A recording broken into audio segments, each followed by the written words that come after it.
आणि म्हणून त्या कार्यक्रमाच्या स्थळी मी मनातच विचार करत होतो की वेगवेगळ्या टाईपची मंडळी आहेत आणि मग आपल्याला धम्म सांगताना जरा व्यवस्थित सांगता येईल, कारण ज्याच्या पुढे सांगायला पाहिजे. कारण मला थोडासा हुरूप कधी येतो की श्रोता हा अवंतर असेल तर, कारण धम्म त्याच्यामध्ये गेला पाहिजे आपल्याला जसा माहिती आहे तसा. आणि म्हणून मी मनातल्या मनात जुळवणी करत होतो. कारण काही एवढा परफेक्ट नाही मी की ऑन दी स्पॉट नेलं आणि एखादा विषय दिला, तसं बोलतो म्हणा, नाही असं नाही. पण कधी कधी असं होतंय की जो विषय दिला आणि त्याच्यावरचा जर अभ्यास नसेल तर अंतर्मनातून भीती वाटते की माझ्याकडून काहीतरी चुकीचं निघून जाईल. आणि म्हणून मग त्यांनी आपले वक्ते बोलत होते, मला बसवलं, परिचय करून दिला सर्वांचा. म्हणून सांगितलं ना की सगळी लोक वेल क्वालिफाईड वाटली. त्यातली 1-2 डॉक्टर होती, 1-2 प्रोफेसर होती. त्याच्यानंतर सांगितलं की शिव धर्माचे, मराठा महासंघाचे, शीख धर्माचे 1-2, आणि वाटलं की सगळे सुज्ञ लोक आहेत. आणि सगळ्यांनी बोलायला सुरुवात केली. ज्यांच्या घरी कार्यक्रम होता त्यांनी प्रास्ताविक केलं. आणि मग सांगताना बहुजनाचे महापुरुष, तिथे पौर्णिमेचा कुठेही उल्लेख नव्हता. असू द्या म्हटलं, नाही केला, बहुजन नायक सांगणे काही वाईट नाही. आणि मग सुरुवात त्यांनी केल्यानंतर दुसरे उभे राहिले ते मराठा सेवा संघाचे व्यक्ती होते, मला वाटतं नाव आंभोरे. सुंदर बोलले तेही, त्यांनी मराठा सेवा संघाचं सांगितलं. अजून गुरु नानकावरती एक सरदारजी बोलले. आता मला वाटलं की औपचारिकता म्हणून मला सगळ्यांच्या शेवटी ठेवलं असेल की भंतीजी शेवटी बोलावं, अशी माझी अपेक्षा होती. 3-4 जणांची भाषणं झाली. भाषणामध्ये बऱ्याचशा गोष्टी आपल्या विद्वानांना माहिती नाहीत, त्या कुठेतरी खपवल्या जातात. आणि म्हणून बुद्ध आणि त्याचा धम्म याच्यामध्ये बाबासाहेबांनी 10 अवतार सांगितले, अशी एक पुढे माणसाने सोडून दिली. मी ऐकत होतो, चाट पडलो. म्हणून कधी कधी काय असतं की आपण बोलताना 2 गोष्टीचं भान ठेवायला पाहिजे की पुढचा ऐकणारा श्रोता जरी अज्ञानी असेल तर किमान स्टेजवर बसणारी लोक सुज्ञ असतात, असा माझा ग्रह आहे.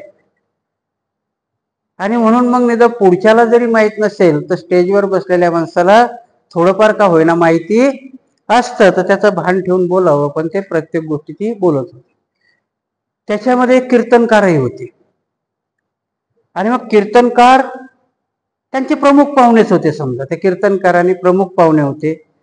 मी मनातल्या मनात म्हटलं की मला केवढा मोठा आदर देतात की त्यांच्या प्रमुख पाहुण्याच्या नंतर मला बोलायला ठेवलंय. म्हणजे यांच्याकडे निदान आदर सत्काराची प्रथा तरी आहे. आणि मग ते प्रमुख पाहुण्याचं भाषण झाल्यानंतर प्रस्तावकांनी सुरुवात केली की आता कार्यक्रमाचे अध्यक्ष बोलतील. आणि मग मात्र पुढच्या महिलामध्ये चुळबुळ झाली. 2-3 म्हटले की भंतीजीला बोलू द्या ना, कारण बहुतेक त्यांना प्रथा माहिती होती की अध्यक्ष बोलल्यानंतर सभा समाप्त होते. हे त्यांना माहिती असावं, शिष्टाचार असावा. आणि मला हे वाटलं की आता एकदा अध्यक्ष बोलल्यानंतर महिलांनी ते नाव सुचवण्याच्या अगोदर 2-3 आत बोलल्या, भंतीजीला बोलू द्या ना. प्रस्तावक करणारे म्हटले होते की भंतीजी मूर्तीचं अनावरण करतील आणि आपण तिथे वंदना घेऊ, कार्यक्रम संपला. संपू. माझ्या मनाला थोडस वाईट वाटलं नव्हतं, परंतु भिक्षूची व्याख्या काय, फक्त वंदना घेणं आहे का? मग 2 तर्क याच्या पाठीमागे निघतात. की एक तर्क असेल की एवढे मोठे विद्वान बोललेत, भंतीजीला यांच्या लेवलचं बोलायला जमेल का? एखाद्या वेळेस तोही भाव असेल ना मनामध्ये की महाराष्ट्रामध्ये गाजलेला एक कीर्तनकार तिथं बोलतोय, असंही असेल. किंवा भंतीजीचं काम आहे फक्त आलं की त्रिशरण पंचशील द्यायचं, वंदना घ्यायची आणि निघून जायचं. हे आपल्या बुद्धिवंताच्या आजपर्यंतच्या डोक्यातली कल्पना असावी असं मला वाटलं. अध्यक्षाचं भाषण झालं आणि बाहेरच्या हॉल म्हणता येईल त्याला की लॉन म्हणता येईल, त्या लॉन मध्ये बुद्धाची मूर्ती चिवरामध्ये गुंडाळलेली होती आणि मग सगळेजण ती चिवरातल्या मूर्तीचं उद्घाटन करायला बाहेर आले. आता मनात म्हटलं आणि परत तिथे त्या ग्रस्ताने भाषण केलं की आपल्या याला अनावरण म्हणत नाही असं मी बऱ्याचशा भिक्षूला विचारलं, तर मग याला काय म्हणतात, तर बुद्धाच्या मूर्तीचं प्रतिमेचं दर्शन. आणि तेवढं तरी केलं की भंतेजी आता तुम्ही या मूर्तीचं अनावरण करा. आता काही काही गोष्टी मला उठकून जातात. ठीक आहे, त्याने बांधून ठेवलं होतं, ती रेबीन सोडली, अंगावरचं चिवर काढलं. सर्वांना मग मात्र तिथं टाळ्या नका वाजू म्हटलं, आता साधू म्हणा. साधू म्हणायला सांगितलं आणि मग माझ्यातला विद्रोही माणूस वर आला. विद्रोही म्हणजे मी वाईट नाही बोललो काय तिथे, पण न सांगता मी त्यांना धम्म सांगायला सुरुवात केली. सगळे उभेच होते, कोणालाही खाली बसू दिलं नाही. आणि मग ज्यांनी नानक सांगितलं होता, ज्यांनी तुकाराम सांगितलं होता, ज्यांनी नामदेव सांगितलं होता, मी इथून सुरुवात केली आणि ते सगळे माझ्या तोंडाकडे बघायला लागले. ज्या 2-3 महिन्याची चुळबुळ झाली होती त्यांच्या चेहऱ्यावर मात्र खूप समाधान आलं की भंतेजीने नाव नाही घेतलं तरी भंतेजी सुरू झाले. सांगण्याचा उद्देश असा होता की आमच्या बुद्धिजीवीमध्ये खरोखरच कल्पना त्या आहेत का भिक्षूविषयी, की भिक्षूला काहीच येत नाही. आणि मग मात्र माझं प्रवचन झाल्यानंतर ते सगळेच्या सगळे जे वक्ते होते ते सगळे येऊन मला प्रणाम करू लागले. आणि त्यातला जो मेन होता कीर्तनकार, तो म्हणे मलाच माहिती नाही तो एवढे तुकाराम. म्हटलं तसंच तर असतंय, आम्हाला जे माहिती नसतं आम्हाला वाटतं ते पुढच्यालाही माहिती नसेल. मग आपली घाबरगुंडी होती. आणि म्हणून मी तिथे तुकाराम त्यांना सांगितला, मी त्यांना गुरु नानक सांगितले आणि मग त्याच्यानंतर मी आजची पौर्णिमा त्यांना सांगितली. दुःख ह्या गोष्टीचं वाटलं की त्याच्यानंतर मग मी छोटंसंच भाषण 15-20 मिनिटाचं प्रवचन केलं ते की आज आम्ही पौर्णिमा साजऱ्या करतो, तिथेही पूर्ण खूप वेल क्वालिफाईड लोक होती, त्यांच्याकडनं हीच अपेक्षा करायची का? त्यांना माहिती नाही की जाणून बुजून करतायत. शिवधर्माची व्याख्याही मी त्यांना सांगितली की शिवधर्माचे संस्थापक पुरुषोत्तम खेडेकर, साळुंके, हरी नरके यांच्याबरोबर मी बऱ्याच वेळ बसलेला आहे आणि मग त्यांची चेहरे मात्र बघण्यासारखी झाली. त्यांना तेही सांगितलं की साळुंके आणि पुरुषोत्तम खेडेकराचं वाक्य आहे की आमचा शिवधर्माचं शेवटचं स्टेशन बुद्ध आहे, कारण बुद्धाशिवाय कुठलाही धर्म परिपूर्ण होऊ शकत नाहीये. आणि म्हणून आजच्या पौर्णिमा आपण कशा विकृत झाल्या याच्यावरती मी थोडंसं प्रवचन करणार आहे. काय आहे, तर आजची कार्तिक पौर्णिमा आहे. कार्तिक पौर्णिमेला आज तुम्ही प्रत्येक ठिकाणी गेलात, प्रत्येक विहारात गेलात तर आम्ही काय सांगतो, आज कार्तिक पौर्णिमेचं बौद्ध धर्मामध्ये असणारं महत्व, तो सारीपुत्ताची धम्मदीक्षा, महामोगलाण्याची धम्मदीक्षा, ह्याच दिवशी सारीपुत्ताचं महापरिनिर्वाण. आज ते सांगणं संयुक्तिक आहे का? सारीपुत्ताचं महापरिनिर्वाण आजच झालं, सारीपुत्ताची धम्मदीक्षाही आजच्याच पौर्णिमेला झाली. नुसती सारीपुत्ताचीच नाही झाली तर त्यांच्या 3 बहिणी आणि 3 भावाची झाली. आज संयुक्तिक आहे काय? आज काय संयुक्तिक आहे सांगायला आम्हाला? कार्तिक पौर्णिमा सांगताना आम्ही सांगतो की बुद्ध धर्म हा सगळ्यात प्राचीन आहे, त्याचा इतिहास सापडतो. आजही भारतामध्ये कुठेही खोदलं तर बुद्धाशिवाय दुसरं काहीही निघत नाही. आणि मग बुद्धाची संस्कृतीला प्रतिक्रांती करताना जर डावललं असेल तर बुद्ध सांगतो की माझ्या आयुष्यामध्ये प्रत्येक पौर्णिमेला महत्व आहे. ते महत्व मग आम्ही सारीपुत्ताच्या फक्त धम्मदीक्षेत मानायचं का? आणि जर त्यांच्या धम्मदीक्षेत मानायचं तर मग आम्ही धम्मदीक्षाच करत सुटायचं का? का आजच्या परिप्रेक्षमध्ये त्याला काय लागू आहे?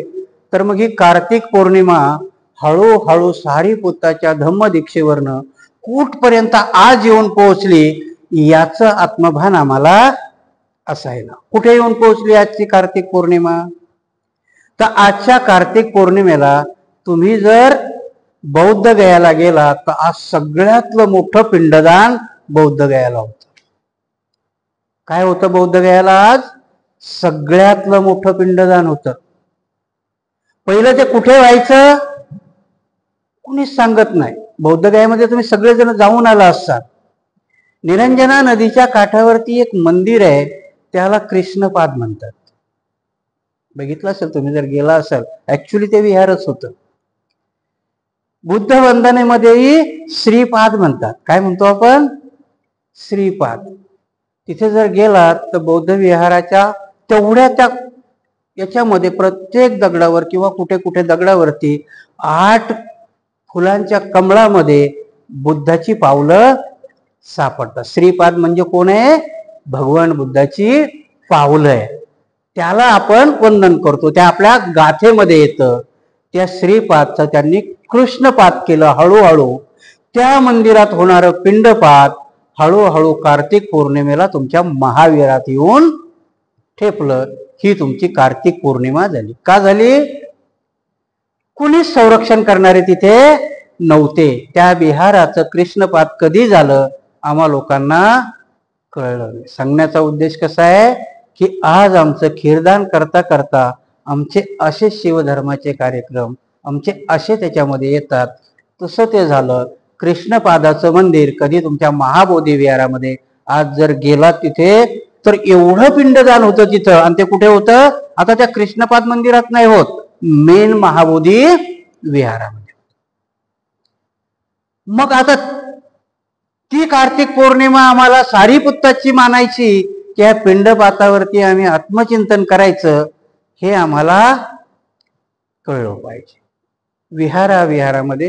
कारण जर हे आत्मचिंतन नाही झाली तर आज बोधी विहाराच्या एका कोपऱ्यामध्ये होणारं पिंडपात उद्या भगवान बुद्धाच्या मूर्तीपुढे व्हायला वेळ लागणार नाही. अवघ्या 69 वर्षामध्ये त्या निरंजना नदीच्या काठावरच्या कृष्णपाद मंदिरामधून ते महाबोधी विहारामध्ये आले. आजच्या 2 दिवसापूर्वी ह्याच पौर्णिमेला काय झालेलं आहे? द्वादशीला हिंदू धर्माने तुळशीचं लग्न लावले आणि कुठपर्यंत केलेलं आहे ते? द्वादशी पासून तर पौर्णिमेपर्यंत. का सांगतो मी हे सगळं? तर बुद्धाचे इतिहास कसे पुसले जातात त्याची ही उदाहरण आहे. ह्या पौर्णिमा त्या केल्या जातात. प्रत्येक पौर्णिमेला एक पर्यायी पौर्णिमा म्हणून त्यांनी हे केलेले. आषाढ पौर्णिमेला गुरुपौर्णिमा म्हणायचं. तुमच्या कुठल्या पौर्णिमेला ती वेळे घालायची पौर्णिमा म्हणायचं. कुठल्या पौर्णिमेला कोजागिरी पौर्णिमा म्हणायचं. आजच्या पौर्णिमेला पिंडपात पौर्णिमा म्हणायचं. आणि आमच्या डोक्यामधले विद्वान याच्यावरती कुठेही हे करत नाहीत. आमचे भिक्षू आम्ही सारीपुत्तावरती प्रवचन देतो. सारीपुत्ताचं कसं धम्मदीक्षा झाली, सारीपुत्ताचं कसं महापरिनिर्वाण झालं, परंतु धर्माला लागणारी ग्लानी कशी हळूहळू पुढे येते ते आम्ही सांगत नाही.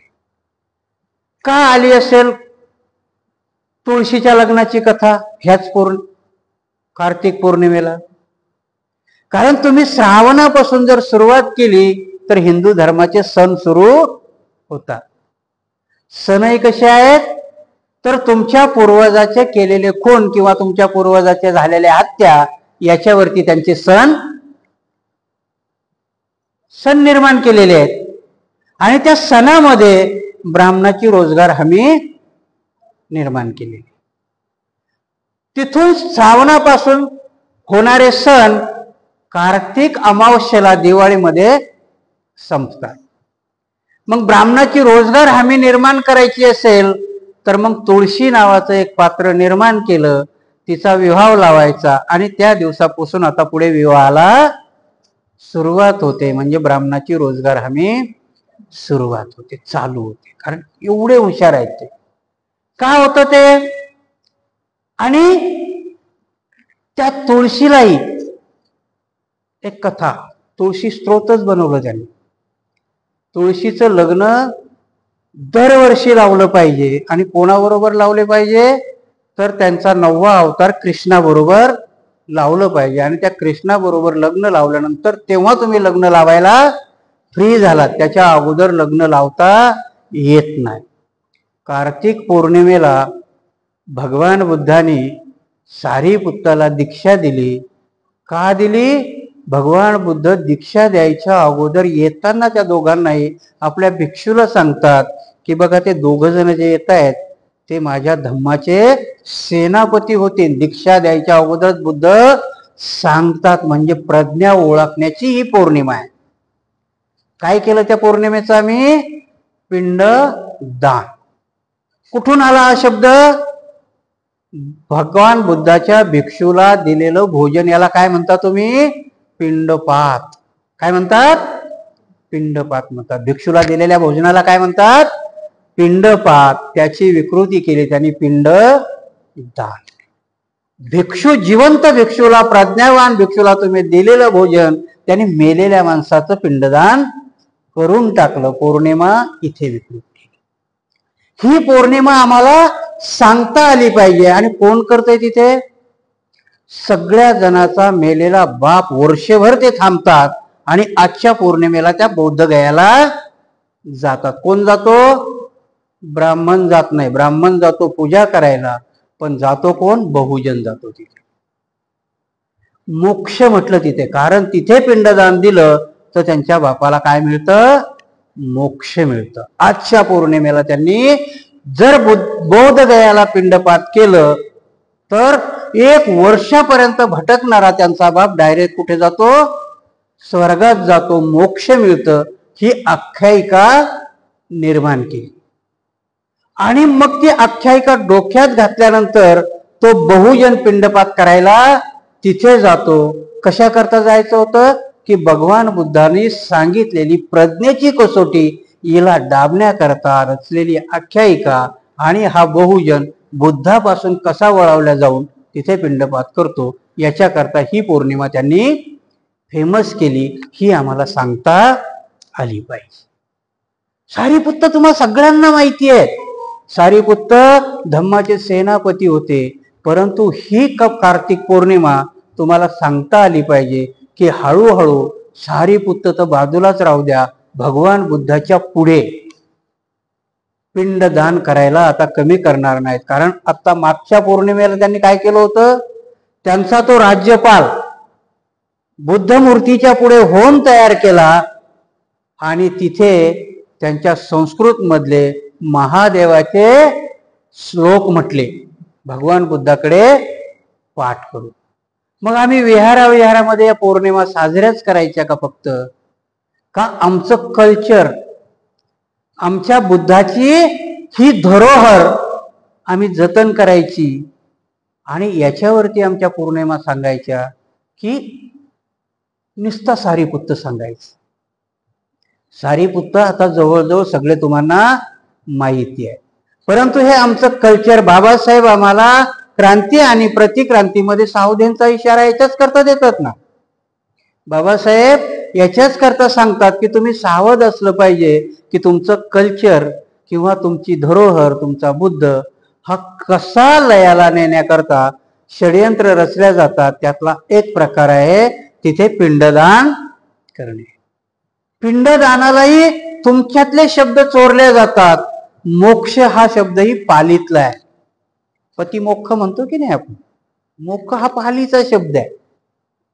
मोक्ष हा संस्कृत मध्ये केला त्याने. आणि मग आमच्या डोक्यावरती भुरळ केल्या जातं. सांगण्याचा उद्देश काय आहे की आजच्या आमच्या पौर्णिमा आता त्या लेवलवरती चाललेल्या आहेत. हळूहळू आम्हाला बौद्धिकता म्हणता म्हणता आम्ही बाजूला जातो. आम्ही वेगळ्या पद्धतीने पौर्णिमा साजऱ्या करायला लागतो. खीरदानाचा प्रोग्राम असतो, सारीपुत्त सांगला जातो, परंतु आमच्यापर्यंत येणारी प्रतिक्रांती आम्हाला सांगितल्या जातो. ते हळूहळू येतात, त्यांना घाई नाहीये. आम्हाला रिझल्टची घाई आहे, आम्हाला खूप रिझल्टची घाई आहे. आणि म्हणून मग आमचा बुद्धिजीवी माणूस म्हणतो, काय जायचं विहारामध्ये, तेच तेच तर ऐकायला भेटतं. प्रत्येक वर्षी आम्ही तेच ऐकतो. 69 वर्ष आम्हा त्या विहारामध्ये कार्तिक पौर्णिमा अशीच ऐकलेली. आणि म्हणून आता कार्तिक पौर्णिमा कशी सांगितली पाहिजे, तर त्यांचं पिंडदान आणि पिंडपातामधला फरक सांगितला पाहिजे. आणि मग तुम्हाला सांगताना कार्तिक पौर्णिमा बघा, अमावस्याला दिवाळी झाली की नाही. अमावस्याच्या दिवाळीला त्यांनी बलिप्रतिपदा निर्माण केली, त्या दिवशी दिवे लावले. काय सांगतात ते, की त्या दिवशी पाताळात लोटलेला बळीराजा त्या दिवशी येतो आणि त्याच्या स्वागताकरता हे दिवे लावायचे, कारण त्याला एक दिवस येण्याची मुभा त्या वामनाने दिलेली आहे. आणि मग तो येतो आणि येऊन बघतो की चौपट त्याला सगळा प्रकाश दिसतो. एवढ्या अंधारी रात्री प्रकाश आहे, माझी प्रजा खुश आहे, आणि म्हणून तो आनंदित होऊन परत जातो. ही आख्यायिका आहे, बलिप्रतिपदेची आख्यायिका आहे. आणि आजपर्यंत आमच्या म्हाताऱ्या बाया, आमच्या बाया आजही औक्षण करताना किंवा ओवाळताना म्हणतात, इडापिडा टळो आणि बळीचं राज्य येऊ. रामाचं राज्य कधीच कुणी म्हटलं नाही, बळीचं राज्य येऊ. आणि मग जर मला बळीचं राज्य यायचं असेल तर त्या बळीला कळलं पाहिजे ना की आम्ही दुःखात आहोत म्हणून, आहे की नाही. कुठे नेतो मी तुम्हाला बघा, विचार करा. कारण दिवाळीच्या अगोदर आमच्याकडे असे व्हॉट्सअप येतात की दीपदान उत्सव आहे, अशोकाने केला होता. संभ्रमित करण्याकरता आपल्याला वेगवेगळ्या याचा पुरावा द्या. आमचे भिक्षू काही सांगतात, अंधाऱ्या रात्री दिवा लावायचा आणि त्या बळीराजाला खुश करायचं. अरे त्याला खुशच करायचं तर त्या दिवशी अंधार ठेवा ना, त्याला बघू द्या ना आल्यावर की माझी प्रजा दुःखी आहे. आणि तो खरोखर बळीराजा असेल, त्याने सत्यवचनाने त्या वामनाला 3 पावलाची भूमी दिली असेल, तर जाऊन त्याची गचंडी पकडेल ना. हरामखोरा, तुम्हाला वचन दिलं होतं की माझी जनता सुखात ठेवी, नाहीये माझी जनता सुखात, हे अनाड्यासारखे लावतायत दिवे. जर खरोखर तो बली असेल तर त्याला दिसू द्या ना एक दिवस की त्या वामनाने आमच्या आयुष्यामध्ये अंधकार केलेला आहे आणि आम्हाला जबरदस्ती त्या दिवशी दिवे लावायला सांगितलेले आहेत. ही अमावस्या, ही पौर्णिमा आम्हाला सांगावं लागेल. तुळशी कशा करता तुळस निर्माण केली, तिची आख्यायिका एवढी उद्रूपपणाने त्यांनी मांडली की तुळशीचं खरं नाव वृंदा आहे. वृंदा आहे आणि ती वृंदा एवढी पतिव्रता आहे की तिच्या नवऱ्याचं नाव आहे जलंधर. तिच्या पातिव्रत्यामुळे तो जलंधर युद्धामध्ये हरत नाही. कशामुळे हरत नाही, कारण देव सगळे विचार करतात की हा जलंधर हरत का नाही, हा विजयीच का होतो. त्यांच्यातला देव सांगतो की तो का हरत नाही, तर त्या वृंदेचं पातिव्रत्य आहे. कारण ती एवढी पतिव्रता आहे की तिच्या पतिव्रत्याच्या तेजाने त्या जलंधराचा पराभव होत नाही. मग आता त्या बाईचा पतिव्रतामुळे जर तो हरत नसेल तर उलट तिची पूजा करायला पाहिजे की नाही. तर त्या वृंदेला भ्रष्ट करण्याकरता त्यांचा विष्णू जलंधराचं रूप घेऊन तिच्या वाड्यामध्ये जातो आणि तिच्यावरती बलात्कार करतो. आता मला सांगा की किती डोक्याने आम्ही कमी लोक आहेत की त्या कार्तिक पौर्णिमेला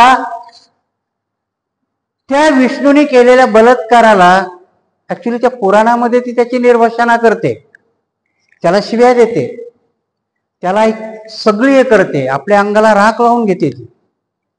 कारण ही भ्रष्ट झाल्यावर तिकडे जलंधराचा पराभव होतो आणि मग तिथे विष्णू म्हणजे क्रांती आणि प्रतिक्रांती जर तुम्हाला आठवत असेल ग्रंथामधलं, तर बाबासाहेब सांगतात की स्त्रियाच्या चारित्र्याला नख लावण्याचं काम प्रतिक्रांतीमध्ये घडवलेलं आहे. आणि तीच कार्तिक पौर्णिमेपर्यंत विवाह केला जातो, कारण तो कृष्ण तिला वचन देतो की मी दरवर्षी तुझ्याशी लग्न करीन. आता तुमच्या डोक्याला सांगा की जिच्यावरती बलात्कार केलाय तिच्यावरती दरवर्षी तो लग्न करणार आहे, आणि मग ती पवित्र कशी होणार आहे? त्या कार्तिक पौर्णिमेचं ते महत्व सांगतात, त्या पौर्णिमेपर्यंत. आणि म्हणून त्या दुसऱ्या जन्मात ज्या वेळेस हिची राख फेकल्या जाते तिथे ते रोपटं उगतं, तिचं नाव काय आहे? तुळस. आणि ती कुठे लावल्या जाते? दारात लावल्या जाते. ती दारातली तुळस कधी घरात घेतल्या जात नाही. तो बाप्या दरवर्षी तिच्याशी लग्न करतो, पण तिला अजूनही घरात जागा भेटलेली नाही. अशी केली तुमची कार्तिक पौर्णिमा विकृत. कार्तिक पौर्णिमेला काय सांगत होते? कार्तिक पौर्णिमेला सारीपुत्ताला हा धम्माचा सेनापती होता. भगवान बुद्धाचं अर्ध प्रवचन जर कोण पूर्ण करू शकत असेल तर सारीपुत्त. याचा अर्थ की सारीपुत्त एवढे विद्वान होते की बुद्धाच्या नंतर सारीपुत्ताला म्हटलं जातं. म्हणून कार्तिक पौर्णिमा ही प्रज्ञेची प्रतीक आहे. कार्तिक पौर्णिमा कशाची प्रतीक आहे? प्रज्ञेची प्रतीक आहे. हळूहळू त्या प्रज्ञेच्या प्रतीकाला तुमच्यामध्ये विडंबन करून कधी बुद्ध धर्मामध्ये पिंडपातात नेऊन सोडली आणि कधी ती तुळशीच्या लग्नात नेऊन सोडली, कळलीच नाही. आणि आजही आम्ही विहारामध्ये ती पौर्णिमा तशी सांगत नाही, कारण सावध करायला पाहिजे ना तुम्हाला. का जर तुळशीच्या विवाहाने, आणि आज बहुजन मानतो त्याला, हिंदू धर्माच्या याच्यामध्ये जोपर्यंत तुळशीचं लग्न होत नाही तोपर्यंत ती लोक लग्न करत नाही. आता आपण विद्रोही झालो, आपण करतो, आपण मानत नाही त्या तुळशी विवाह. परंतु जर ह्या पौर्णिमा आपण बघितल्या तर ह्या पौर्णिमा सांगताना आमच्या बुद्धिप्रामाण्यवादावरती आम्हाला त्या सांगितल्या पाहिजे. नुसतं आम्हाला बुद्ध धम्म, कारण बुद्धांनी सांगितलं, बाबासाहेबांनी सांगितलं, आणि आम्ही फक्त खाली त्याचे अर्थ, शब्दाचे अर्थ काढायला लागलो. आम्हाला मधली ओळ वाचताच येत नाही. मला वाटतं एक मागच्याच रविवारी आपल्याला इथेही प्रश्न विचारला होता, बाबासाहेब काय म्हणतात? प्रतिज्ञा आहेत की तुमच्या पुढे? बाबासाहेब म्हणतात आज माझा नवीन जन्म झाला. आणि आम्ही प्रश्न विचारताना काय विचारतो की बाबासाहेब म्हणतात की माझा पुनर्जन्म झाला. व्याख्या कशा करतो? नवीन जन्म आणि पुनर्जन्म याच्यामध्ये खूप फरक आहे. पुनर्जन्म म्हणजे आहे तेच निर्माण होणं, आणि नवीन म्हणजे जे आहे ते नाही, दुसरं निर्माण होणं. आणि म्हणून बाबासाहेब त्यावेळेस म्हटले होते की आज माझा नवीन जन्म होतोय. नवीन जन्म होतोय म्हणजे काय? याच्या अगोदर आमचं जीवन हे माणसाचं जीवन नव्हतं, ते कुत्र्या मांजऱ्याचं होतं. बाबासाहेब काय म्हणतात? आमचं जीवन हे कशाचं होतं? कुत्र्या मांजऱ्याचं होतं. आज मी माणूस झालो, म्हणजे माझा कुठला जन्म झाला? हा नवीन जन्म झाला. आणि म्हणून आम्हाला ह्या गोष्टी कळल्या पाहिजे. पौर्णिमाही आम्हाला कळल्या पाहिजे की ह्या पौर्णिमा आम्ही का मानायच्या, काळ, स्थळ आणि वेळेनुसार. कारण प्रत्येक गोष्टी बाबासाहेब क्रांती आणि प्रतिक्रांतीमध्ये सगळेच ग्रंथ बाबासाहेबांनी डिक्लेअर केले, संशोधित केले आणि सांगितले की हिंदू धर्माचा एकही ग्रंथ बुद्धाच्या पूर्वीचा नाही. मग तुळस बुद्धाच्या पूर्वीची आहे का? पिंडपात करणं बुद्धाच्या पूर्वीचं आहे का? कुठून आलं पिंडपात? पुराणात आलं. पिंड दान करणं कुठे आलं? पुराणात आलं. कारण बुद्धाला संघर्ष करायचा असेल तर बुद्धाच्याच वचनाला विकृत केलं पाहिजे, बुद्धाच्याच कल्चरला विकृत केलं पाहिजे. आणि मग बुद्ध जर पौर्णिमेला महत्व देतात तर त्या पौर्णिमा विकृत केल्या पाहिजे. आणि त्या विकृत करण्याच्या प्रथा, विकृत करण्याची प्रक्रिया ते 70 वर्षापासून करतायत, आणि आता ते सक्सेस होण्याच्या मार्गावर आहे. मला परवाला परत कळलं की जी मी सातारची गोष्ट सांगितली होती ना तुम्हाला प्रवचनामध्ये, की तिथेही अजूनही लग्नामध्ये आमचे मित्र कंपनी येणार आहे म्हणून एका कोपऱ्यात गणपती ठेवला जातो लग्नाच्या, बौद्धाची मूर्ती आणि याची, असं माझ्या कानावर आलं. आणि मग त्यांना विचारलं की असं का करताय? ते म्हणतात नाही ते लोक पण येतात ना, मग त्यांच्या समाधानाकरता आपण गणपतीची मूर्ती ठेवली तर काय बिघडतं? कोणाच्या समाधानाकरता? बाबासाहेब काय म्हणतात की कोणाला चांगलं वाटेल, बुद्धही म्हणतात की कोणाला चांगलं वाटेल, कोणाचं समाधान होईल म्हणून ती गोष्ट स्वीकारू नका. तुमच्या तर्काला काय वाटतंय आणि तर्काच्या नुसार तुमची अनुभूती कुठपर्यंत तुम्हाला घेऊन जाते त्यानुसार तुम्ही ते आत्मसात करा. माझ्यासारखा माणूस त्याच्या पुढे जातो की तुमच्या लग्नाला तुमच्या मित्र कंपनीमधला हिंदू धर्मातला सुवर्ण माणूस येतो, त्याची भावना दुखू नये म्हणून जर तुम्ही गणपती ठेवत असाल तर तुम्ही त्याच्या लग्नात जात असाल की नाही? मग तुमच्या भावना दुखू नये तर ते बुद्धाची मूर्ती ठेवतात का? तुम्हालाही भावना आहेत ना. आणि मग याचं उत्तर आमच्या बुद्धिजीवीकडे नसतं. जर तुमच्या भावनेला त्यांच्याकडे किंमत नाही याचा अर्थ तुमची संस्कृती त्यांना बुडवायची आहे आणि ती संस्कृती बुडवण्याकरता तुम्हाला मेंटली ब्लॅकमेल केल्या जातं. तशाच पद्धतीचं आहे हे की आजही आमच्यामध्ये, कारण बऱ्याचशा गोष्टी, कारण आज तिथे मी त्या याच्यामध्ये बघताना त्या शिवधर्म, कारण ते एवढं प्रवचन सुंदर करतात की त्यांनी सांगितलं की आज महार एवढा सुधारला, बौद्ध एवढे सुधारले की त्यांचा लिटरेसी रेट अमुक अमुक अमुक आहे, ते अमुक अमुक अमुक झाले, आमची छाती जाम फुकते. त्याचं जर परीक्षण केलं तर खरोखर किती टक्के आम्ही झालो ते नगण्य आहे. 5 ते 10%. आमचा समाज शिक्षित झाला असेल लिटरेसी रेटनुसार, परंतु आजही अज्ञानामध्ये आमचा समाज 80%च्या पुढे आहे. आजही दारिद्र्यामध्ये बघितला तर आमचा समाज 80%च्या पुढे आहे. आम्हाला प्रतीक दाखवल्या जातात, बंगला दाखवल्या जातो आम्हाला एका बुद्धाचा, पण त्याच्या परिघामध्ये 50 झोपड्या असतात त्या मात्र आम्हाला दाखवल्या जात नाही. त्या 50 झोपड्या बघायची आमच्या मोठ्या लोकांची इच्छा नाही. आम्हालाही फक्त आमचं कॅलिबर दाखवायचं, मोठं दाखवायचं. आणि मग ते कॅलिबर दाखवता दाखवता बुद्ध आणि बाबासाहेब आम्ही कधी कोपऱ्यात नेऊन बसवतो हे आम्हाला कळतच नाही. आणि मग आमच्या पौर्णिमेला एक एक करता लोक कमी व्हायला लागतात. रोजच ते ऐकायचं आणि आम्ही तेच रोजच सांगतो. याच्या पाठीमागची भूमिका आमच्या बुद्धाचं कल्चर, आमच्यात आलेली क्रांती ही कशी हळूहळू जाईल याच्याकरता त्या लोकांचं दक्षता सुरू आहे. आम्ही त्या बाबतीत दक्ष नाहीये. आणि म्हणून मी सांगितलं की बुद्ध विहारामध्ये तेच ते होत नाही. भंतीजी काय सांगतात, प्रवचनकार काय सांगतो, याच्यापेक्षाही विहारात आल्यानंतर तुमच्या अंतर्गत भावना कशा निर्माण होतात याचा कधी अनुभव तर घेऊन बघा. आणि तो अनुभव जेव्हा तुम्ही घेता, मला सांगा त्या कुंभमेळ्यामध्ये खरंच त्यांना देव भेटलाय का कधी? पण त्या कुंभमेळ्यामध्ये चेंगरीत 500 माणसं मरतात आणि त्या मरणाचं दुःख त्यांना होत नाहीये. न भेटलेला देव बघायला ते जातात. इथे तुमच्या पुढे असलेली जिवंत प्रज्ञा सांगण्याकरता ऐकण्याकरता तुम्ही येत नाही. किती विकृती झालेली. कुंभमेळा कुठून निर्माण झाला हा इतिहास कधी कळेल तुम्हाला? कारण तुम्ही वाचणार तर नाहीयेत.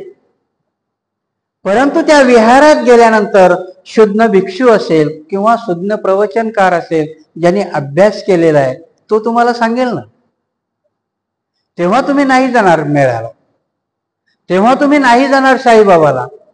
कारण त्या विहारामध्ये आल्यानंतर तुमच्या डोक्यातला साईबाबा काढण्याकरता प्रशिक्षित भिक्षू जेव्हा ती पौर्णिमा किंवा ती तुमची संस्कृती तुमच्या पुढे मांडतील तेव्हा तुम्हाला कळेल ना.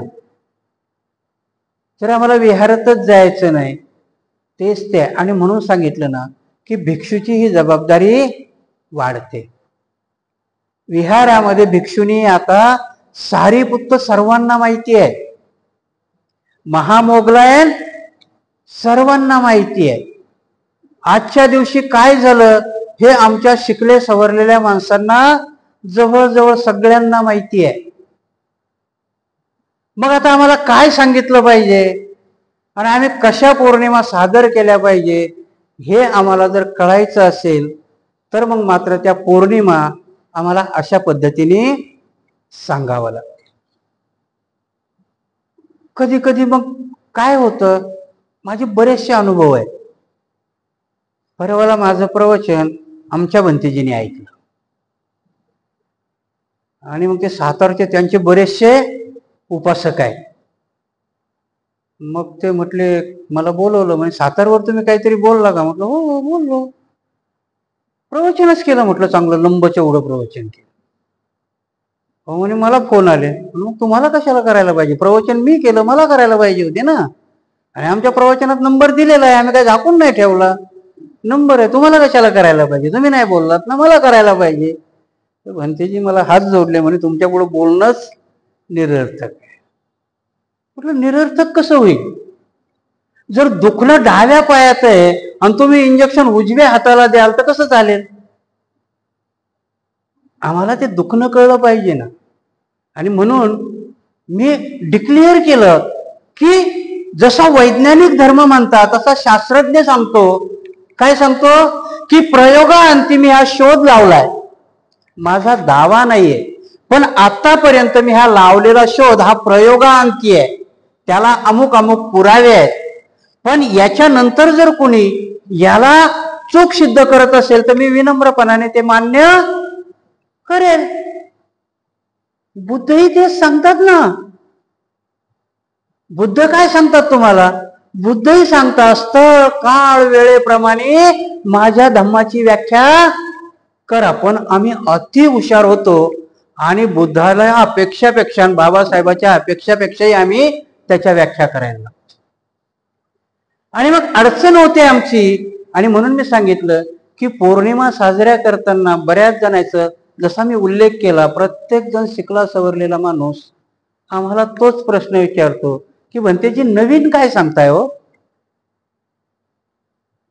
आहे की ना? वैशाख पौर्णिमा सांगताना घसा फाडून सांगता भगवान बुद्धाला त्या दिवशी जन्म झाला, भगवान बुद्धाला त्या दिवशी ज्ञान प्राप्ती झाली, भगवान बुद्धाचं महापरिनिर्वाण झालं. सांगा असा कुणी आहे का जगात? 70 वर्ष झाले ऐकतो भंतेजी आम्ही.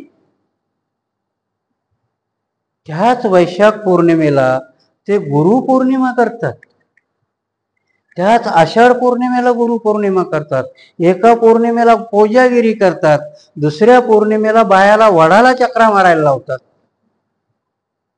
काय असतंय? ही बुद्धाची, बाबासाहेबाचे शब्द लक्षात घ्या की बाबासाहेब म्हणतात भारतामध्ये ब्राह्मण धर्म आणि बुद्ध धर्म याच्या संघर्षाशिवाय दुसरा इतिहास नाही. आणि त्यांनी तो संघर्ष चालू ठेवलेला आहे. आम्ही संघर्ष करता तयारच नाही. आणि मग आमचे भिक्षूही आम्ही त्याच पौर्णिमा सांगतो, आम्ही त्याच पौर्णिमा ऐकतो. जसा 3 तासाचा पिक्चर आम्ही चित्रपटगृहात जाऊन बघतो, एक प्रकारचं मनोरंजन असतं. चित्रपटगृहाच्या बाहेर आलं, स्टोरी विसरता आणि गाणे ध्यानात ठेवता. तसंच आपल्यातलं आहे की वंदना तेवढ्या म्हणायच्या आणि आमच्या पुढे दिलेलं ते विसरून जायचं. माझ्या शिवरदानाच्या वेळेस आपल्याकडे एक आर्या आल्या होत्या आणि त्यांनी उदाहरण दिलं होतं तुम्हाला की प्रबोधन आणि परिवर्तन कशाला म्हणायचं. मग आता काय होतंय? आमचं प्रबोधन होतंय की परिवर्तन होतंय? आम्हाला अपेक्षा काय? त्यांनी एक तोकडा शब्द सांगितला होता की मळालेला शर्ट आहे त्याला फेकून द्यायचं की साबण लावून धुवून घालायचा, या दोन क्रियेमध्ये त्यांनी सांगितलं होतं. बाबासाहेबांनी मुक्ती कोण पथे याच्यामध्ये महाराजच्या सभेपुढे सांगितलं, तुम्ही महाराजचीच सभा का बोलवली, तर मला बघायचं होतं की कोण तयार आहे. कारण सर्वांची जर बोलवली तर मला कळणार नाही की माझ्या बरोबर यायला कोण तयार आहे. आणि 1956ला महाराजांनी तो मळलेला कपडा सदरा उतरून फेकून दिला, पण तोच सदरा मात्र मातंग, चर्मकार, कुणबी, वंजारी, मराठी ह्या लोकांनी धुतला आणि अंगात घातला. धुतला म्हणजे काय केलं? प्रबोधन केलं त्यांनी. आजही तुम्ही त्या बहुजनात गेलात, व्यक्तिगतरित्या बसलात तर ते एवढे बामणाला शिव्या देतात, तुम्ही काहीच नाही देत, ते एवढे शिव्या देतात आणि मात्र सत्यनारायणाची पूजा घातल्याशिवाय राहत नाहीत. याचा अर्थ आहे की तो धुतलेला शर्ट आहे, डाग जात नाहीत. नवीन कपड्यावरचे तुम्ही मलिन झालेल्या कपड्यावर धुतल्यानंतर तो एकदम कोरा होत नाही. आणि म्हणून पौर्णिमा आम्हाला साजऱ्या करायच्या असतील तर आम्हाला तो मळालेला कपडा बाजूला सारावा लागेल.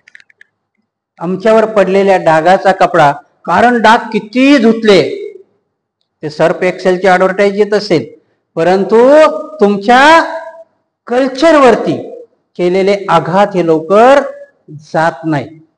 आणि म्हणून ते आघात जर घालवायचे असतील, आपल्यावरची ती सीमा बुजवायची असेल, तर मग मात्र आपल्याला धम्म हा काळ, वेळ आणि स्थळ ह्यानुसार सांगावं लागेल, प्रबोधन करावं लागेल, प्रबोधनातून परिवर्तन करावं. नुसतं प्रबोधन करून सोडून दिलं तर नाही होणार. आणि म्हणून आपण आजची ही पौर्णिमा, जसं मी सांगितलं की कार्तिक पौर्णिमा आहे, कुठून सुरुवात केली त्यांनी? अमावस्यापासून सुरुवात केली ना. अमावस्या, दिवाळीला अमावस्या केली. त्याच्यानंतर मी बलीचं उदाहरण सांगितलं तुम्हाला, बलिप्रदा केली, वसुबारस आहे आमच्या पुढे. आणि मी त्यानंतर मी ह्या एवढ्या एरियात घुमलो, त्या दिवशी थोडासा फिरलो. माझी इच्छा होती त्या दिवशी चारिकेला जायची, पण भंतेजी बोलले आज नका जाऊ चारिकेला. मग मी फिरलो. भावसिंगपुरा हा 90% बौद्धाचा आहे की नाही, पण 90% लोकांच्या दारामध्ये रांगोळी होत्या दिवाळीच्या दिवशी, आणि 80% लोकांच्या दारात आकाशकंदील होता. काय केलं मग आम्ही? परिवर्तन झालंय की प्रबोधन झालंय आमचं? आणि त्या आकाशकंदिलाच्या वरती निळा झेंडा आहे. कुठे आहोत आम्ही? प्रबोधन आहे की परिवर्तन आहे? आणि सभेमध्ये, भाषणामध्ये घसा फाडेपर्यंत म्हणतात आमचं महाबोधी विहार मुक्त झालं पाहिजे. अरे वा, तूच मुक्त नाही झालास ना अजून. आधी तू तर मुक्त हो, कारण ते सांभाळता बी आलं पाहिजे ना तुला. अजून त्या याच्यामधून तू मुक्त नाहीयेत आम्ही. आणि म्हणून आमच्या लढाया आम्ही हारतो. का हारतो आम्ही आमच्या लढाया? आम्ही आमच्यातच अजून स्वातंत्र्य झालो नाही आणि लढाई स्वातंत्र्याची लढतो. स्वातंत्र्याच्या लढाईला बाबासाहेबांचं उत्तर होतं महात्मा गांधीला, गांधीजी तुमची लढाई मला मान्य आहे हो, इंग्रजाच्या विरुद्ध लढताय, मलाही पारतंत्र्य नको आहे, पण मला अगोदर तुमच्यापासून तर स्वातंत्र्य द्या. गांधीला बाबासाहेब प्रश्न विचारतायत की मला तुमच्यापासून स्वातंत्र्य हवंय, मग मी नंतर बघेल ना इंग्रजाकडे. तुम्ही मला डावलून त्या इंग्रजाला हाकलून लावताय, माझं काय करणार आहात तुम्ही? आपली गतीच आहे ना. बुद्ध धम्म कशाचं लक्षण आहे? स्वातंत्र्याचं लक्षण आहे ना. बुद्ध स्वातंत्र्यता शिकवतात, बुद्ध गुलामी नाही शिकवत. कार्तिक पौर्णिमेला सारीपुत्ताची दीक्षा, सारीपुत्ताचं महापरिनिर्वाण, कधीतरी मधली ओळवाचा, सारीपुत्ताच्या तिन्ही बहिणी आणि तिन्ही भाऊ त्याच दिवशी दीक्षित झालेले. आणि त्यांची आई भिक्षूकडे पाहिलं की शिव्या देते. आई भिक्षूचा तिरस्कार करते. का तिरस्कार करते? तर तिच्या डोक्यामध्ये तिच्या सुखाची व्याख्या तिची मुलं आहे आणि सगळीच बुद्धांनी हिसकावली. सर्वची सर्व दीक्षित झालीत आणि म्हणून ती मरेपर्यंत आई बौद्ध भिक्षूला शिव्या देते. सारीपुत्त भगवंताकडे येतात, निर्वाणाची परवानगी मागतात आणि भगवंत विचारतात कुठे घेणार आहात. भगवंत सारीपुत्ताला विचारतात कुठे निर्वाण घेणार आहात. सारीपुत्त म्हणतात आईच्या घरी. काय समजलं तुम्हाला याच्यातून? सारीपुत्त म्हणतात मला आईच्या घरी घ्यायचंय, कारण जेव्हा आईच्या घरी ते जातात निर्वाण स्वीकारायचं असतं आणि त्यावेळेस माझा एवढा दैदिप्यमान पोरगा, त्या दिवशी त्यांना तो प्रकाश कळतो आईला, ती प्रबोधित होते. ही मधली ओळ आहे की मला सारीपुत्ताकडून काय घ्यायचंय, तर ह्या पौर्णिमेला मला समाज प्रबोधित करता आला पाहिजे.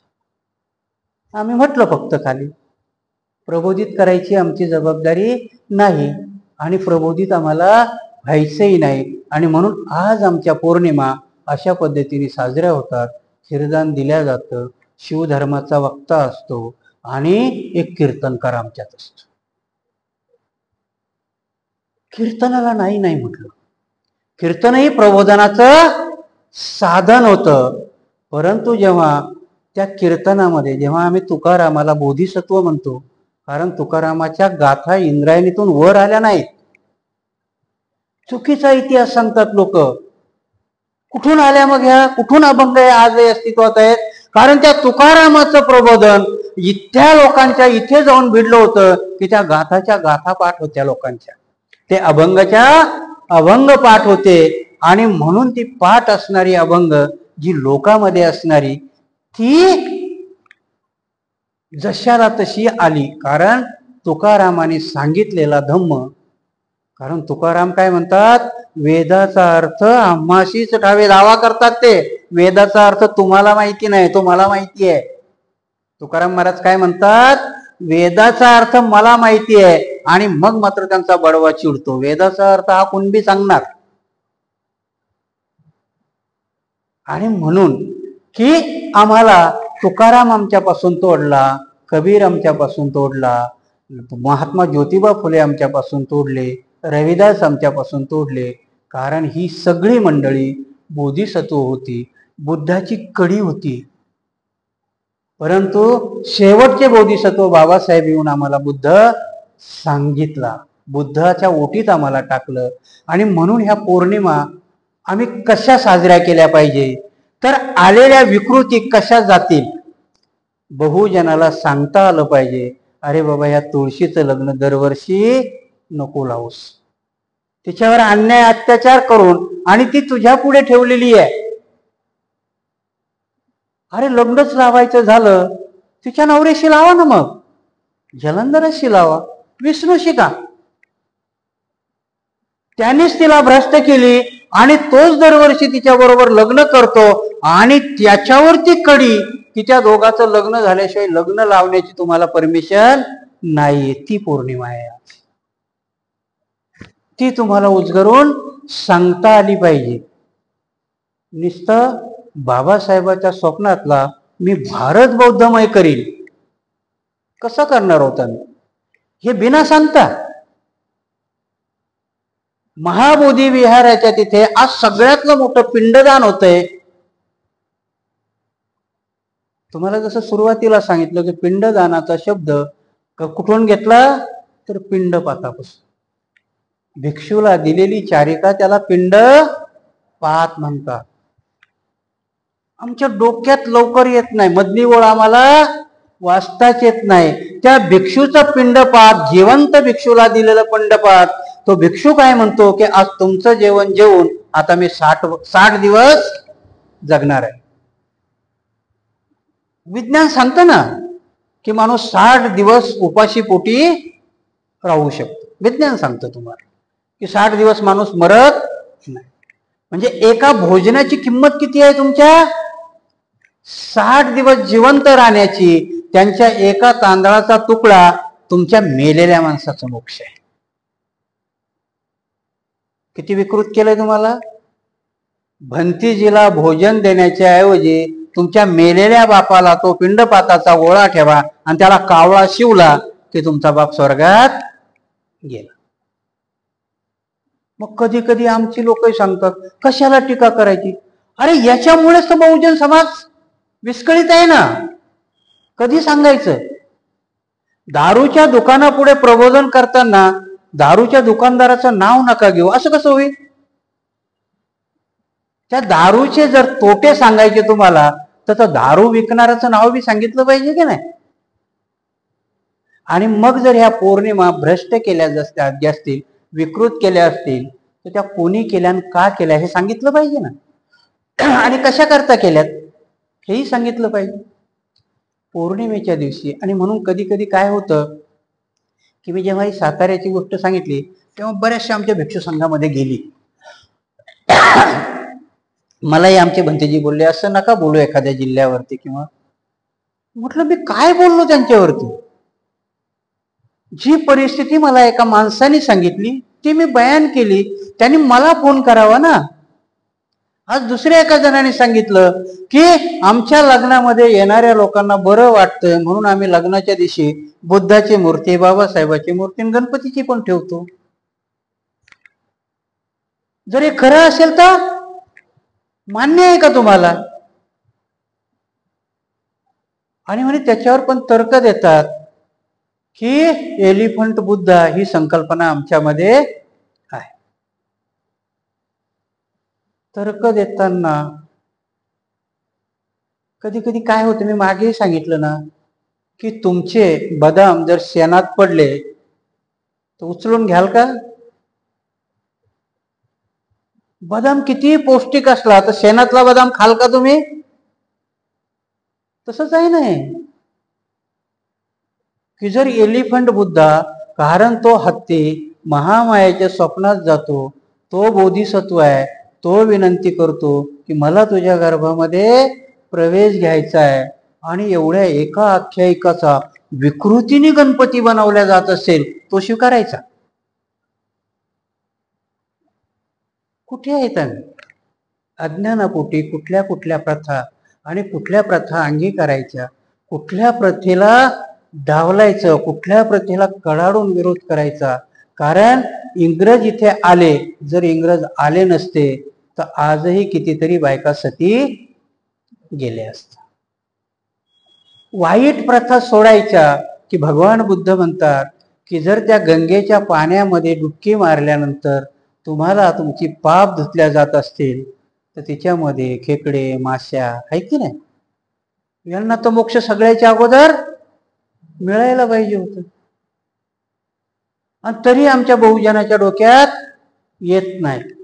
आजही ती लोक तुमचं उदाहरण देतात. काय सांगतात की आताचा बुद्ध एवढा डेव्हलप झाला की तो आता देवाला मानत नाही. आणि त्या कुंभमेळ्यामध्ये आमचे अर्धे बुद्धच असतात. शाहीबाबाच्या लाईनीमध्ये आमचे अर्धे बुद्धच असतात. खंडोबाची कंदोरी करायला आमचे अर्धे बुद्धच असतात. ते तुम्हाला हे देतात. आमच्या शिकल्या सवरलेल्या लोकांची छाती फुगते आणि प्रबोधनाचा मार्ग तिथेच तो कुंठित करतो. तोही संभ्रमात असतो की खरोखरच आमचा धम्म खूप सुधारला. नाही सुधारला. 5% सुधारणा आहे तुमच्यामध्ये. आणि ह्या 5%ची सूज एवढी मोठी केल्या जाते की तुमच्या धर्मावरती कधी अतिक्रमण झालं हे तुम्हाला कळतही नाही. आणि म्हणून आम्ही आता ह्या पौर्णिमा अशा पद्धतीने साजऱ्या केल्या पाहिजे की त्या पौर्णिमेला कसं विकृत केल्या गेलं. सारीपुत्त जरूर सांगावे. सारीपुत्त सेनापती होतेच, पण सारीपुत्ताने निर्वाण स्वीकारताना त्या आईला प्रबोधित करण्याकरता केलं होतं. आम्ही आज करणार आहोत तो धडा घेऊन. मग आज आम्हाला जर बहुजन, कारण बहुजनाचा शब्द बुद्धाने वापरला ना, चरत भिक्खवे चारिकंग बहुजन हिताय, बहुजन सुखाय लोकाय न कंपाय अथाय सुखाय. बहुजनाच्या हिताकरता सांगतो. मग आम्ही बहुजनाचे अर्थ काय घेतलेत? ब्राह्मण मराठा हा सोडून द्या. ब्राह्मण नव्हताच कधी. ब्रह्मण वग्ग जर तुम्ही धम्मपदातला वाचला तर ब्राह्मणाची व्याख्या बुद्ध खूप वेगळी करतात. आणि बहुजन म्हणजे खूप लोक. बहुजन म्हणजे समाजातला खूप मोठा वर्ग याला. कारण बुद्धही सांगतात की सर्वांनाच तुम्ही निर्वाण पदापर्यंत नेऊ शकत नाही, सर्वच तुमच्या पाठीमाग येणार नाही. म्हणून सर्वजन हिताय नाही म्हटले. बुद्ध सर्वजन हिताय नाही म्हटले, बहुजन हिताय बहुजन सुखाय म्हटले. हा नारा उत्तर प्रदेशमध्ये जोपर्यंत बहुजन हिताय बहुजन सुखाय होता तोपर्यंत तुम्ही राजकीय लेवलला पण हाय होतात. मायावतीने सर्वजन हिताय सर्वजन सुखायचा नारा दिला आणि बाई 229 आमदाराच्या झिरोवर गेल्या. आम्हाला सांगता राजकीय लेवलवरती सांगता आलं पाहिजे, आध्यात्मिक लेवलवरती सांगता आलं पाहिजे. आणि ह्या गोष्टीच्या ह्या पौर्णिमा आपण त्या पद्धतीने साजऱ्या केल्या पाहिजे. मनोरंजन म्हणून पिक्चर असतो, मनोरंजन म्हणून अध्यात्म कधीच नसतं.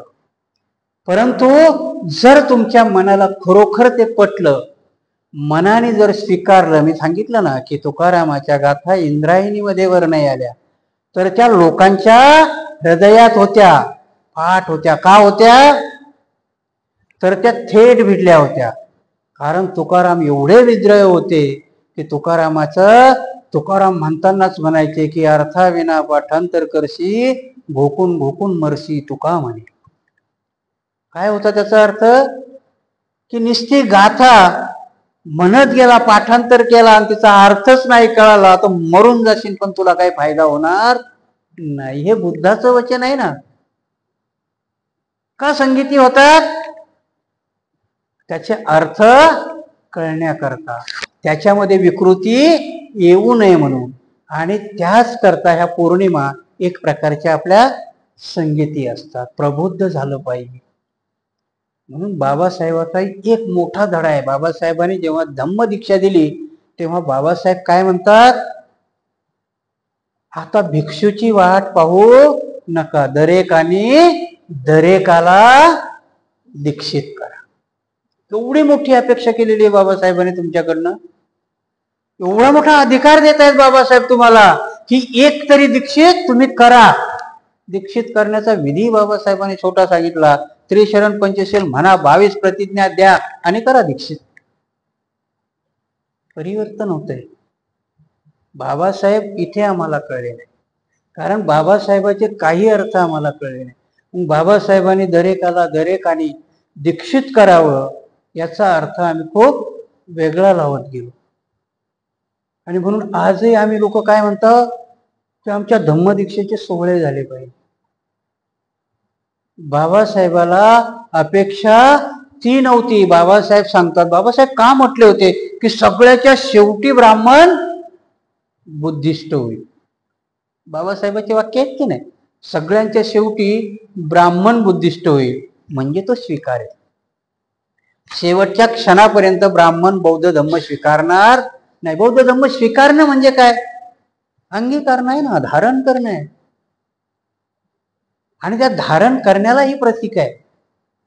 आणि म्हणून बुद्धही आम्हाला बुद्ध कसे नाही कळले म्हणून बुद्धाकडे जीवक जातात. जीवक कोण आहेत? डॉक्टर आहेत ते. आणि ते जातात बुद्धाकडे आणि बुद्धाला सांगतात की मला दीक्षित करा. भगवंत म्हणतात नाही, तुम्हाला दीक्षित करता येणार नाही, कारण तुम्ही जे काम करता हे कामच एवढं बहुजन हिताय बहुजन सुखाय. आणि म्हणून सगळ्याला चिवर देणं हे काय बुद्धाची संकल्पना होती का? बाबासाहेबालाही सगळेच जण 14 ऑक्टोबर सारखे सोहळे घडवावं असं होतं का? दरेकाला धम्म सांगावा, दरेकाला सगळ्यांना शुद्ध करावं. हीच पद्धत आहे आज आमची की आम्ही इथे ऐकलं आणि ते खरोखर जर मला पटलं असेल तर मी ते किमान एका दरेकाला सांगेल. एका दरेकाला सांगण्याची जबाबदारी माझ्यावर असेल. आणि म्हणून काय होतं की आमचे नुसते सोहळे होतात, सोहळे झाले नाही पाहिजे. आम्ही अंतर्मुख झालं पाहिजे. अंतर मनात आम्ही केलं पाहिजे की आम्ही काय करायला पाहिजे, आमच्या पौर्णिमा कशा झाल्या पाहिजे. कारण 70 वर्ष आम्ही पौर्णिमा करतोय ना. 70 वर्षात विहार, 70 वर्षाचं जाऊ द्या, हे विहार जेव्हा तुम्ही बांधलं असेल त्याचा थोडासा इतिहास मला तर माहिती नाही, परंतु सुरुवातीला मला वाटतंय ह्या विहारामध्ये जागा नसेल पुरत बसाय. हा आपला इतिहास आहे की जेव्हा आम्ही सुरुवात करतो की नाही तेव्हा आम्ही एवढे उत्साहित असतो की त्या विहारामध्ये जागा पुरत नाही ऐकायला, बोलायला आणि सांगायला. आणि मग मात्र हळूहळू ओहोटी लागते. उदाहरण देतो मी तुम्हाला. RSSचं 1925 ला स्थापना होते नागपूरच्या एका रूम मध्ये. आज त्यांच्या 12 लाख शाखा आहे. कमी नाही झाले त्यांच्याकडे कुठेही विहार नाही. जिथे ते मैदान त्या मैदानामध्ये ते शाखा लावतात. आमच्याकडे मात्र आम्ही एवढे हौशी आहोत की करोडोचे विहार बांधतो आणि त्याच्यात मात्र आम्ही जातो. पौर्णिमा कधी कळतील आम्हाला जर ते आम्हाला अर्थशास्त्रही नाही कळलं. करोड रुपयाची इमारत बांधतो आणि तिचा उपयोगच घेत नाही, मग आम्हाला व्यवहारही कळला नाही आणि धम्मही कळला नाही. हीच जर जागा मारवाड्याकडे असती तर त्याने इथं किती माळ्याची इमारत उभी केली असती आणि त्याच्या एका बाजूला मंदिर केलं असतं. सगळ्याला सांगितलं असतं तिथं जाय, त्याचे पैसे द्या आम्हाला. आम्ही काय केलं? आम्ही विहार तर बांधलं त्या 7 माळ्यापेक्षाही जास्त किमतीत, पण आम्ही आमच्या बंगल्यातून बाहेर आलो. त्यांनी ह्या जागेवर इमारत उभी केली असती, एक छोटस मंदिर बांधलं असतं, त्यात साईबाबा ठेवला असता, हनुमान ठेवला असता, शंकर ठेवला असता आणि या सगळ्या बिल्डिंग मधल्याला तिथे जायला सांगितलं असतं ते गेले असते. हा फरक आहे त्यांच्यामध्ये आणि आमच्यामध्ये, क्रांती आणि प्रतिक्रांती. प्रतिक्रांती जर रोखायची असेल अजूनही वेळ गेलेली नाही, परंतु क्रांतीचे वाहकाची खांदी ही सुज्ञ लोकांचीच आहे, शिकलेल्या लोकांचीच आहे. तुम्हाला सहकारी अनाडी लोक होऊ शकतील, पण पुढाकार मात्र तुम्हाला शिकल्या सवरलेल्या लोकांना घ्यावा लागेल. कारण धम्म तुम्हाला कळतो आणि ज्याला कळतो त्याला सांगता येतो. आणि म्हणून प्रत्येकाकडे जबाबदारी आहे की ह्या पौर्णिमा साजऱ्या करत असताना आम्ही त्या पद्धतीने सांगितल्या पाहिजे, त्या पद्धतीने आम्ही आचरणातही आणल्या पाहिजे. कारण आम्ही दुर्लक्ष करून खूप मोठी हानी आम्ही आमचीच करून घेतो. दुर्लक्ष कसं होतंय की मला काय त्याचं. आणि मग प्रत्येक गोष्टीमध्ये बुद्ध धम्म हा तुम्हाला इथपासून तर त्या टोकापर्यंत नेऊन ठेवतो आणि तिथं शिकवत असताना तुम्हाला समाज शिकवतो, अर्थ शिकवतो, तुम्हाला राजकारणही धम्म शिकवतो. आणि जोपर्यंत पायामध्ये तुम्ही मजबूत होत नाही, कारण काही दशा आली तर पायात मजबूत नाही, आणि म्हणून श्रीपादाचा कृष्णपाद होतो आणि तो कृष्णाचे पाद हळूहळू हळूहळू तुमच्या महाबोधी विहारामध्ये कधी जातात हे तुमच्या बुद्धाच्या लक्षात आलेच नाही. या 70 वर्षातली प्रक्रिया आहे. अगोदर नव्हते ते करत. अगोदर त्यांचा काय अजेंडा होता तर बुद्ध मिटवणे. म्हणून बुद्ध काय केले होते पहिल्या जमान्यात?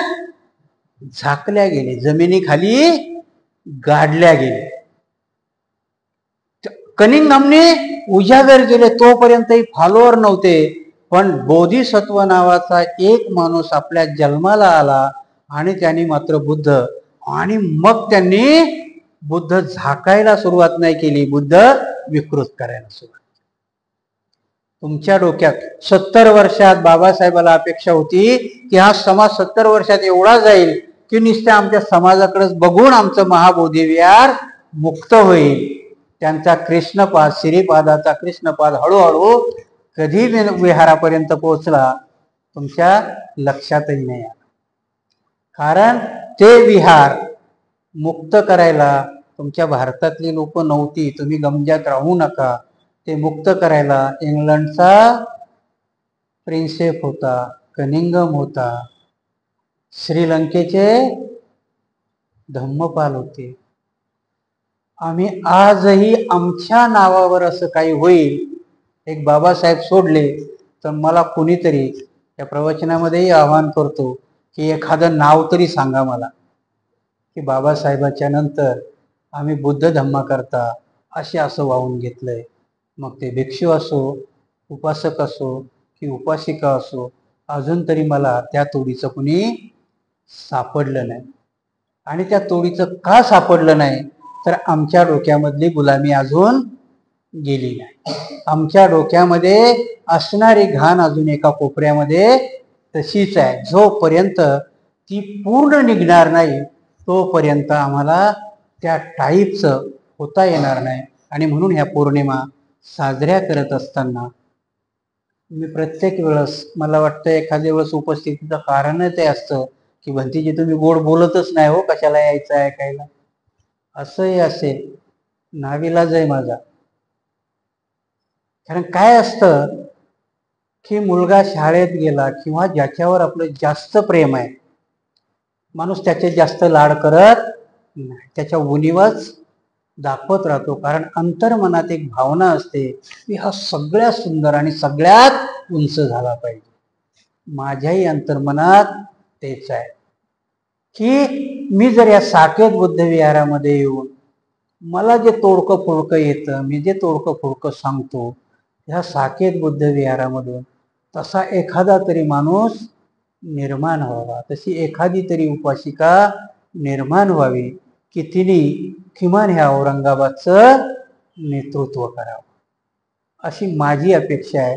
आणि म्हणून मी नेहमी थोडंसं कडवं बोलतो, थोड्याशा उणिवा सांगतो. त्याच्याकरता मी काय तुमची माफी बिफी मागणार नाही. कारण हे मला सांगण्याचं बुद्धाने आणि बाबासाहेबांनी सांगितलेलं आहे.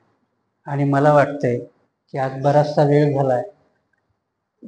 ही पौर्णिमा मी सांगितल्यानुसार जर खरोखर तुमच्या अंतर्मनाला कुठेतरी भेदली असेल तर आपण येणाऱ्या पौर्णिमा त्या पद्धतीने साजऱ्या करूया की ज्या पौर्णिमा बुद्धाच्या तत्वज्ञानाला विकृत करून आज भारतामध्ये होत आहेत.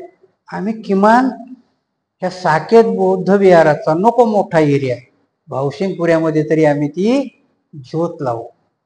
पुढच्या येणाऱ्या दिवाळीला जर मी जिवंत राहिलो तर दिवाळीच्या दिवशी रांगोळी न दिसता मला वाटते कार्तिक पौर्णिमेला रांगोळी दिसल्या पाहिजे. खूपच दिव्या लावायची हौस आहे, आज लावा ना, आहे की नाही? आज नाही लावणार ते कोणी, त्याच दिवशी लावायचं आम्हाला.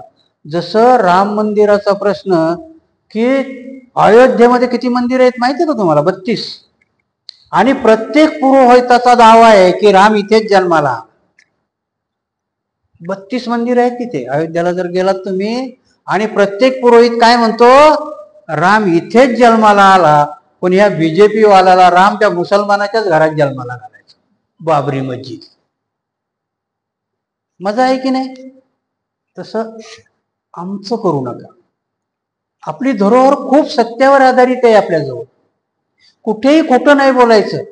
तुमचा बुद्ध कुठेही जन्माला घालायची गरज नाही. 10-15 फुटावर उकरत चला, बुद्ध भेटत चालतील.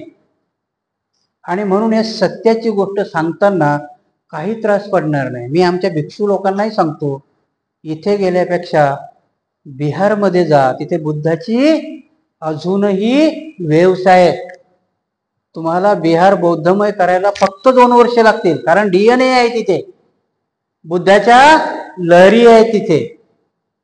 पण आम्ही महाराष्ट्र सोडून जायलाच तयार नाही.